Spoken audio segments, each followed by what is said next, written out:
దేవుని మాట కార్యక్రమానికి ప్రతి ఒక్కరిని ప్రేమపూర్వకంగా ఆహ్వానిస్తూ ఉన్నానండి. దేవుని పట్ల ప్రతి ఒక్కరికి వందనాలు. నేనేమి చేశాను, నేనేమి తప్పు చేశాను, ఎందుకు అందరూ నన్ను విడిచిపెట్టి వెళ్ళిపోతున్నారు అని నీ హృదయ భారముతో ఉన్నావా? మనుషులు విడిచిపెట్టచ్చు, స్నేహితులు నిన్ను మరిచిపోవచ్చు, నువ్వు చేసిన సహాయం పొందిన వారు మరిచిపోవచ్చు. కానీ దేవుడు నిన్ను ఎన్నడూ విడిచిపెట్టడు. దేవుడు మరిచిపోడు. ఆయన నీ సహాయానికి తగిన ప్రతిఫలము అనుగ్రహించబోతున్నారు. ఈరోజు నీ హృదయము బరువెక్కిపోయి భారంతో కళ్ళల్లో కన్నీళ్లతో నువ్వు దేవుని చెంతనుండగా దేవుడే నీకు ఓదార్పుగా ఉండబోతున్నారు.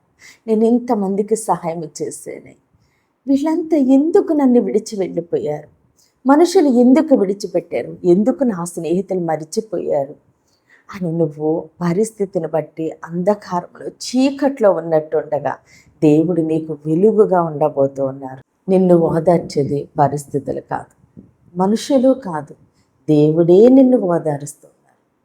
ఒకవేళ నిన్ను ఎక్కువగా ప్రేమించేవారు, నీకు సమీపంగా ఉన్నవారు నీ బాధను చూసి, అయ్యో వాళ్ళకి నువ్వు సహాయం చేసావు, నిన్ను వారు మోసం చేసి వెళ్ళిపోయారు, బాధపడకు అని నీ కన్నీళ్లు తొడచ్చు, కానీ నీకు ఓదార్పు రాదు. అదే దేవుడైతే నువ్వు ఏ విషయంలో బాధపడుతున్నావో ఆ బాధని తొలగించి దేవుడు నీ కన్నీళ్లను తుడుస్తూ ఉన్నారు. దేవుడు నీకు ఓదార్పై ఉన్నారు. అయితే ఈరోజు దేవుడు మన కొరకు సిద్ధపరిచిన ఆయన శ్రేష్టమైన వాగ్దానం చూద్దామండి. యెషయా 51వ అధ్యాయము 12వ వచనము.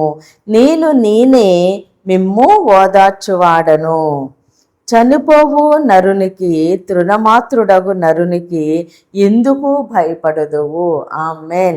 దేవుడి రోజు మనతో మాట్లాడుచున్న ఆయన మంచి మాట, నేనే మిమ్ము ఓదార్చువాడను. ఆమేన్. ఎవరండి మనల్ని ఓదార్చేది? మన దేవుడే. ఎంతమంది మనుషులైనా ఉండొచ్చు, అయితే వాళ్ళు నోటి మాట చేత, లేదంటే మనం కన్నీళ్లు కారుస్తూ ఉంటే మన కన్నీళ్లు తొడచ్చు. కానీ మనం ఏ విషయంలో బాధపడుతున్నామో ఆ బాధని తొలగించి దేవుడు మనకి శాశ్వతమైన ఓదార్పు అనుగ్రహించబోతున్నారు. మనుషులు ఇచ్చే ఓదార్పు కొంచెం సేపే, అయితే దేవుడు ఇచ్చే ఓదార్పు శాశ్వతము ఉంటుంది. అందుకే దేవుడు అంటున్నారు, నేనే మిమ్మును ఓదార్చువాడును, నేనే మిమ్ము ఓదార్చువాడును అని దేవుడు సెలవిస్తా ఉన్నారు. కాబట్టి మన దేవుడు మన పక్షముగా, మన ప్రతి బాధ నుంచి దేవుడు మనకి విడుదలించి ఓదారుస్తూ ఉన్నారు. పరిస్థితులు మనల్ని ఓదార్చలేవు, మనుషులు మనల్ని ఓదార్చలేవు. ప్రతి మాట మనుషుల నోటి నుంచి వచ్చిన ప్రతి మాట ఓదార్పు కలిగించదండి. ఒక్కొక్క మాట గాయాన్ని రేపుతూ ఉంటుంది. కానీ దేవుని నోటి నుంచి వచ్చిన ప్రతి మాట మన గాయాన్ని కడుతుంది, మనకి స్వస్థత ఇస్తుంది, మనకి నెమ్మది ఇస్తుంది, మనకి సమాధానం ఇస్తుంది. కాబట్టి దేవుడు అంటున్నారు, నేనే మిమ్మల్ని ఓదార్చువాడను.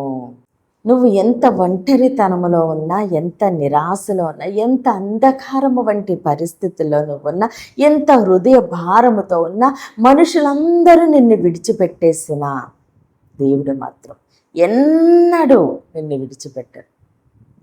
మనుషులు కొంచెం సేపే ఓదారుస్తారు, కాబట్టి మనుషులు కాదు, దేవుడే నిన్ను ఓదార్చేవాడు. దేవుడే నీ పక్షముగా ఉండి నిన్ను ఓదారుస్తూ ఉంటే ఇంకేమి కావాలి? దేవుడి చెంత ఉండి ఆయనకి లోబడి ఆయన పాదాలు పట్టుకుని మన సమస్యను ఆయన చేతికి అప్పగించినప్పుడు ఆయనే ఓదార్పై మన చెంత నుండి మనల్ని ఓదారుస్తుండగా సమస్త ఘనత మహిమ ప్రభావాలు మనము దేవునికే చెల్లిందామండి. కొద్ది మాటల దేవుడు మన వినికిల్లో దీవించి ఆశీర్వదించునుగాక. ఆమేన్. ప్రేర్ చేసుకుందామండి. అందరూ కన్నులు మూసుకుని ప్రేర్ లేఖించు. మహోన్నతుడ మహాగణుడ పరిశుద్ధుడా నీకు స్తోత్రాలు, వందనాలు దేవా తండ్రి. ఇచ్చిన ఈ వాగ్దానం మా జీవితాల్లో నూరింతలుగా ఫలించునుగాక.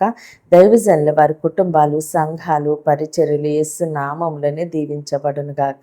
యెరూషలేముకి యేసు నామములోనే క్షేమము కలుగునుగాక.